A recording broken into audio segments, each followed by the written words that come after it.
So আজকে আমরা আলোচনা করব হচ্ছে অমূলত সংখ্যা নিয়ে। কি বলতো? অমূলত সংখ্যা নিয়ে। অমূলত সংখ্যা কাকে বলে তোমরা বলো তো? যে সংখ্যাকে পি বাই কিউ আকারে প্রকাশ করা যায় না। পি বাই কিউ আকারে প্রকাশ করা যায় না, প্রকাশ করা যায় না। ঠিক আছে স্যার, এটার মানে কি? আমরা এর আগে মূলত সংখ্যা কাকে বলে আমরা দেখেছি। ওকে, তোমরা আগের ক্লাসে গিয়ে মূলত সংখ্যা কাকে বলে এটা একটু দেখে আসো, দেন দেখবো যে একটা একদম সহজ হয়ে গেছে।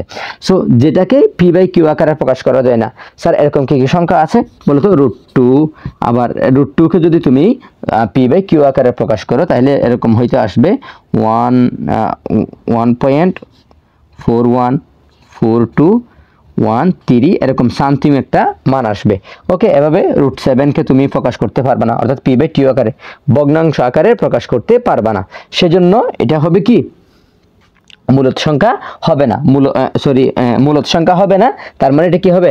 অমূলত সংখ্যা। তো তোমাদের বইয়ের 3 নাম্বার পেজে তোমরা একটু যদি সুন্দর করে বইটা একটু রিডিংটা পড়ো, তখন এটা এই কথাটা তোমরা এখানে পাবা এবং সুন্দর করে এই জিনিসটা বুঝবা। ওকে, সো আমরা কি বলবো বলো তো? এর আগে যেটা আমরা পড়েছিলাম, এই যে যদি কোনো একটা সংখ্যাকে, এই যে 11কে যদি 2 ভাগ করা যায় তাহলে 5 বাই কত? 5.50। ওকে, এভাবে আমরা প্রকাশ করতে পারি। তার মানে এটাকে পি বাই কিউ আকারে প্রকাশ করা যাচ্ছে।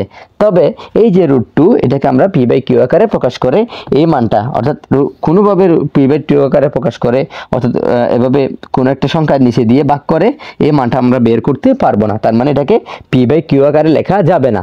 তার মানে সেটা হচ্ছে কি? অমূলত সংখ্যা। কথা ক্লিয়ার? তোমরা কি বুঝতে পারছো? এরপরে যদি আমরা আরেকটু চিন্তা করি, এই যে পি বাই কিউ আকারে যদি প্রকাশ করা না যায়, তোমাদের আরেকটা শর্ত তোমাদের মানতে হবে এখানে। সে বলছে, তারা মানে বই বলছে যে কিরকম, এই যে পি বাই কিউ এটা কখনো কিসের সমান হবে না? 0 এর সমান হবে না। কিসের সমান হবে না বলো তো? 0 এর সমান হবে না। তার মানে কিউ কখনো 0 হইতে পারবে না। তো আরেকটা জিনিস হচ্ছে, এটা পূর্ণ সংখ্যা হইতে পারবে না। কি বলছে? পূর্ণ সংখ্যা হতে হবে। পূর্ণ সংখ্যা হতে হবে। কি বলছি যে বলো তো? এই যে তোমরা পি বাই কিউ আকারে বলছি না, দুইটাই পি এবং কিউ, পি ও কিউ, অর্থাৎ উপরে এবং নিচে হর এবং লব এবং হর উভয় কি হইতে হবে? পূর্ণ সংখ্যা হতে হবে। আদারওয়াইজ এটা কি হবে না? তুমি যদি ধরো এটা তুমি কোনোভাবে প্রকাশ করে দিছো, এটা শূন্য নিচে, এটা শূন্য দিয়ে, এই যে √2 শূন্য দিয়ে প্রকাশ করলে হবে না জানো। তারপরে যদি কোনোভাবে তুমি যদি প্রকাশ করতে চাও, তারপরেও হবে না। কেন হবে না?